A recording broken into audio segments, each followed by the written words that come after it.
Fluent English बोलना कैसे सीखे। सबके मन में ये डाउट होती है ना कि हम इंग्लिश ग्रामर सीख लेते हैं, हम वर्ड मीनिंग भी सीख लेते हैं, फिर भी हम फ्लुएंट इंग्लिश क्यों नहीं बोल पाते हैं।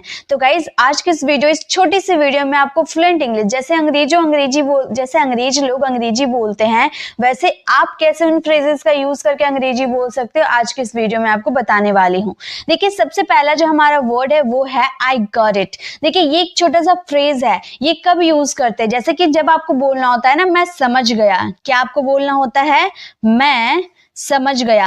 अब आप बोलोगे मैम समझने के लिए तो हम अंडरस्टैंड का यूज करते हैं। जी बिल्कुल, अगर आप बेसिक हो, अगर आप बिगिनर्स हो तो आप अंडरस्टैंड का यूज करोगे। अगर हम बचपन से पढ़ते आ रहे समझने के लिए हम अंडरस्टैंड का यूज करते हैं, लेकिन अगर आपको फ्लुएंट इंग्लिश बोलनी है, अगर आपको एडवांस इंग्लिश बोलनी है तो अंडरस्टैंड को रिप्लेस कर आप वहां पर गेट का यूज करोगे। और ये हमारा पास्ट है इसलिए गेट का सेकेंड फॉर्म गॉट हमने यूज किया। आई गॉट इट यानी कि मैं समझ गया, यू गॉट इट तुम समझ गए, ही गॉट इट वह समझ गया। ठीक है, तो गॉट का मतलब यहां पर होता है समझना, समझ गए आप। ठीक है, तो जब भी आपको बोलना हो समझ गया तो आई गॉट इट का यूज कर दोगे। ठीक है, नेक्स्ट देखिए, नेक्स्ट है आई गॉट यू। अब आप बोलोगे मैम यहाँ पर आई गॉट इट, तो यहाँ पे हम थिंग्स, कोई बात समझने की बात कर रहे थे, यानी कि हम यहाँ पर बात कर रहे थे नॉन लिविंग थिंग्स की, तो हम यहाँ पर इट का यूज कर रहे थे, बट यहाँ पे हम यू का यूज कर दिए, तो क्या ये पर्सन के लिए यूज हुआ? जी बिल्कुल, ये पर्सन के लिए यूज हुआ। एक अगर आप सीधा सीधा मीनिंग निकालो आई गॉट यू यानी कि मैं तुम्हें समझ गया। ठीक है, एकदम सिंपल सा सटीक सा आपका इसका निकल जाएगा। लेकिन एक इसका एडवांस यूजेस भी होता है, आप कह सकते हो लाइए मैं कर दूं। अब मान लो आपके घर में कोई मेहमान आए हैं, वो अपना सामान खुद लेके जा रहे हैं, तो आप क्या बोलोगे? आप रहने दो, लाइए मैं कर दूं। आप ऐसे बोलते हो ना, तो उसके लिए आप ये फ्रेज का यूज कर सकते हो आई गॉट इट यानी कि आई गॉट यू, यानी कि आप वो सेकेंड पर्सन जो यू है ना उसी से ये बात कह रहे हो, इसलिए यहाँ पर यू का यूज हुआ है। आप अपने आगे वाले पर्सन को ही तो बोल रहे हो लाइए मैं कर दूं, इसलिए यहाँ पे यू का यूज हुआ है। तो पहला तो मैंने मीनिंग आपको बताया आई गॉट यू यानी कि मैं तुम्हें समझ गया, इतना आप निकाल सकते हो। लेकिन जब आप बोलते हो लाइए मैं कर दूं यानी कि कोई दूसरा, कोई मान लो पापा पानी लेने के लिए उठ रहे हैं, तो आप बोलते पापा आप बैठिए लाइए मैं कर दूं। ठीक है, तो लाइए मैं कर दूं इसके लिए आप सिंपली बोल सकते हो I got you, I got you. अब बोलोगे मैम बहुत ही अटपटा सा साउंड कर रहा है। गाइज अंग्रेज लोग जो अंग्रेजी बोलते हैं वो भी अटपटा सा हमें लगता है ना, लेकिन वो भी तो सही बोलते हैं ना, इसलिए आप सिंपली बोल सकते हो आई गॉट यू यानी कि मैं लाइए मैं कर दूं। ठीक है, नेक्स्ट आई विल गेट। अब विल के साथ गेट का यूज कब करते हैं? जब हम बात करते हैं कॉजेटिव वर्ब की। ठीक है, जब हम बात करते हैं कॉजेटिव वर्ब की यानी कि आप कह सकते हो करवाऊंगा। ठीक है, मैं करवाऊंगा, फ्यूचर की बात करें इसलिए विल का यूज किया। इसे आप प्रेजेंट पास्ट फ्यूचर किसी में भी बैठा सकते हैं गेट को। ठीक है, जैसे कि अगर आपको बोलना हो कि मैं कार रिपेयर करवाऊंगा, ठीक है, आप सिंपली बोलोगे मैं कार रिपेयर करवाऊंगा। अगर आप इसके इंग्लिश बनाओगे, एक मिनट, अगर आप इसके इंग्लिश बनाओगे तो आप इसका इंग्लिश क्या बनाओगे? यहाँ पे मैं आपको लिख के बता रही हूँ। ठीक है, जैसे मैं कार ठीक करवाऊंगा तो आप बोल सकते हो I will get the car repaired. Positive verb get का यूज किए यानी कि ये पैसिव पॉजिटिव वर्ब है। मैं कार ठीक करवाऊंगा, यहाँ रिपेयर्ड की थर्ड फॉर्म आपकी आएगी। वैसे ही आप कह सकते हो मैं खाना बनवाऊंगा, I will get the food cooked. मैं कपड़े धुलवाऊंगा तो आप बोल सकते हो I will get the cloth washed. इसी तरह से मैं बाइक धुलवाऊंगा, I will my bike washed. इस तरह से आप I will get my bike washed आप ऐसे बना सकते हैं।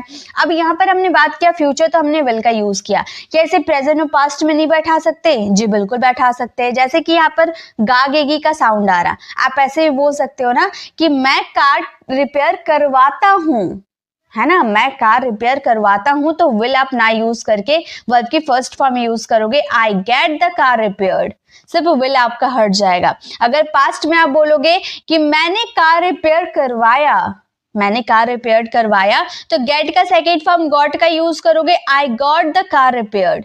तो आप प्रेजेंट पास्ट और फ्यूचर तीनों में आप इसे ले जा सकते हैं। ये पॉजिटिव वर्ब है, मैंने पॉजिटिव वर्ब की क्लास करवा रखी हूं, उसे आप देखोगे ना तो आपको ये बात क्लियर हो जाएगी। ठीक है, चलिए आगे देखते हैं। नेक्स्ट क्या है? नेक्स्ट हमारा है आई डू। I do. अब देखिए आई डू का मतलब क्या होता है? जैसे आप सिंपली बोल सकते हो मैं करता हूं, मैं करता हूं। ये डू का मतलब क्या होता है, करना होता है ना। लेकिन हम इसे नेगेटिव, यहाँ पर नॉट लगा के इसे नेगेटिव में भी तो ले जा सकते हैं, ता है ती है ती हूं, इसे नेगेटिव में भी तो ले जा सकते हैं। जैसे आप सिंपली बोल सकते हो कि मैं करता हूं, आई डू। मैं पढ़ाई नहीं करता हूं, आई डू नॉट स्टडी। क्या हम बोलेंगे, मैं पढ़ाई नहीं करता हूं, आई डू नॉट, जिससे हम कॉन्ट्रैक्ट करके डोंट का भी यूज कर सकते, आई डोंट स्टडी। मैं पढ़ाई नहीं करता हूं, आई डोंट स्टडी। मैं वहां नहीं जाता हूं, आई डोंट गो देयर। मैं इंग्लिश नहीं बोलता हूं, आई डोंट स्पीक इंग्लिश। मैं इंग्लिश नहीं सीखता हूं, I don't learn English. Verb की फर्स्ट फॉर्म, डू डज के बाद वर्ब की फर्स्ट फॉर्म आती है, ठीक है। तो जब भी आप बात करोगे आई फर्स्ट पर्सन सिंगुलर और प्लूरल की बात करोगे तो डू का यूज किया जाता है। तो उसके साथ अगर आप नॉट का यूज कर देते हो तो ये नेगेटिव सेंस में चला जाता है, जिसका हिंदी मीनिंग ता है ती हूं। यानी कि मैं वहां नहीं जाता हूं, मैं ये काम नहीं करता हूं, मैं खाना नहीं खाता हूं, मैं बोलता नहीं हूं। तो वहां पे आप ऐसे यूज कर सकते हो। सब्जेक्ट डोंट, यानी कि डू नॉट का कॉन्ट्रैक्शन डोंट, देन वीवर। उसके बाद आपके ऑब्जेक्ट बचेंगे तो आप यूज कर दोगे, ठीक है। नेक्स्ट है आई डिड। अब जैसे आपने डू का यूज किया, ये आपका पास्ट में यूज हो जाएगा, मैंने किया, मैंने किया। अब यहां पर हमने नॉट का यूज कर दिया, तो मैंने नहीं किया, मैं वहां नहीं गया। अब जरूरी नहीं है कि किया का सेंस आएगा, आ ई ए का साउंड आता है, ये पास्ट सिंपल का नेगेटिव है। मैं वहां नहीं गया, आई डिडंट गो देयर। मैंने इंग्लिश नहीं बोला, आई डिडंट स्पीक इंग्लिश। मैंने अंग्रेजी नहीं पढ़ी, आई डिडंट लर्न इंग्लिश। मतलब मैंने अंग्रेजी नहीं सीखी, मैंने अंग्रेजी नहीं पढ़ी, I didn't read English. Okay, तो इस तरह से आप बहुत सारे सेंटेंसेस बना सकते हो। जब आप कोई काम नहीं किए तो डिड के साथ आपको नॉट का यूज कर देना है, इसका कॉन्ट्रैक्शन हो जाएगा डिडंट, यानी कि डिड नॉट का कॉन्ट्रैक्शन हो जाएगा आपका डिडंट। ओके, नेक्स्ट देखिए, नेक्स्ट है आई डू। आप बोलोगे मैम आपने स्टार्टिंग में आई डू बता दिया, फिर से आप आई डू बताओगे? जी बिल्कुल, मैं फिर से बताऊंगी, क्योंकि यहाँ पर आई डू का मतलब होता है मैं करता तो हूं। अब ये आपका जो सेंटेंसेस है ये इम्फेटिक सेंटेंसेस है, यानी कि जोरदार वाक्य है। आप जोर देकर ये सेंटेंसेस को बोल रहे हो, मैं वहां जाता तो हूं, मैं अंग्रेजी सीखता तो हूं, मैं उससे मिलता तो हूं, मैं उससे बोलता तो हूं। यानी कि कोई भी सेंटेंसेस में आप जोड़ दे रहे हो। जैसे मैं वहां जाता तो हूं, तो आप सिंपली क्या बोलोगे? अगर आप सिंपल बोलोगे ना मैं वहां जाता हूं, आई गो देयर। लेकिन अगर आप ये सेंटेंस में तो लगा दे रहे, मैं वहां जाता तो हूं, तो आप बोलोगे आई डू गो देयर। ये नेगेटिव नहीं है, ये इम्फेटिक सेंटेंसेस है। इम्फेटिक सेंटेंसेस यानी कि जोड़ देने के लिए आप डू का यूज करते हो। I do go there, I do study, I do meet him, मैं उससे मिलता तो हूं, ठीक है। तो इससे से बहुत सारे सेंटेंसेस आप बना सकते हो। नेक्स्ट देखिए, नेक्स्ट फ्रेज है हमारा आई मेक। मेक का मतलब जनरली आप जानते हो, मैं बनाता हूं, मैं बनाता हूं। आप ऐसे बोल सकते हो ना कि मैं चाय बनाता हूं, मैं कॉफी बनाता हूं। यानी कि कोई चीज आप बनाते हो तो वहां पे आप यूज कर सकते हो मेक का, ठीक है।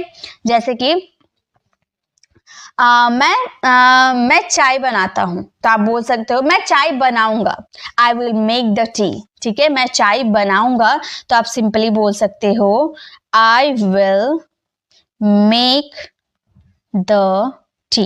मतलब आप कोई चीज बनाते हो उसके सेंस में आपको मेक का यूज कर देने हैं।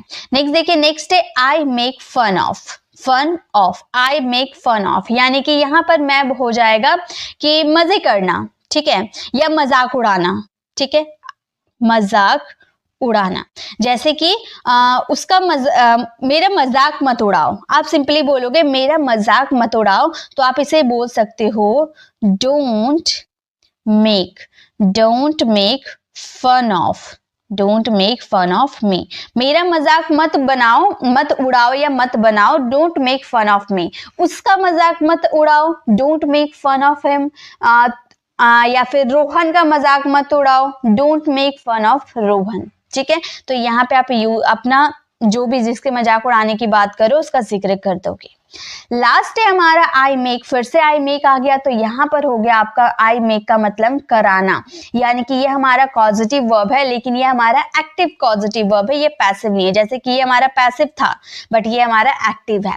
अब इसका डिफरेंस देखिए, जैसे कि आपने एक सेंटेंसेस को बोला कि मैं कार रिपेयर करवाता, मैं कार रिपेयर करवाऊंगा, तो आपने बोला आई will get the car repair.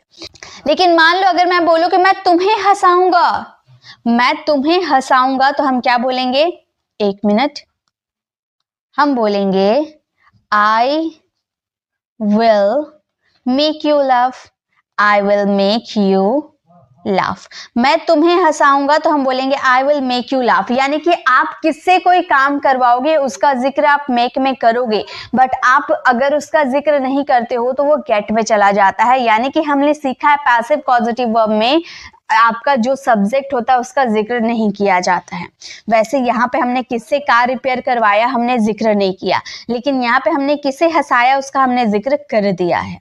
ठीक है, तो ये बस छोटे छोटे से फ्रेजेस थे जहां पे मैंने आपको कुछ 9 फ्रेजेस बताए हैं। अगर आप ये फ्रेजेस का अपने डेली लाइफ में यूज करते हो तो आप काफी एडवांस इंग्लिश बोल सकते हो। तो ये छोटी सी वीडियो आपको कैसी लगी कमेंट में जरूर बताइएगा। अच्छी लगी तो लाइक कीजिएगा, अपने फ्रेंड फैमिली को जरूर शेयर कीजिएगा, और अगर आप मेरे चैनल पर नए हैं और मेरे पढ़ाने का तरीका आपको पसंद आया तो सब्सक्राइब कर आने वाले बेल आइकन को जरूर प्रेस करें ताकि रोज आने वाली वीडियोस की नोटिफिकेशन आपको समय पर मिल जाए।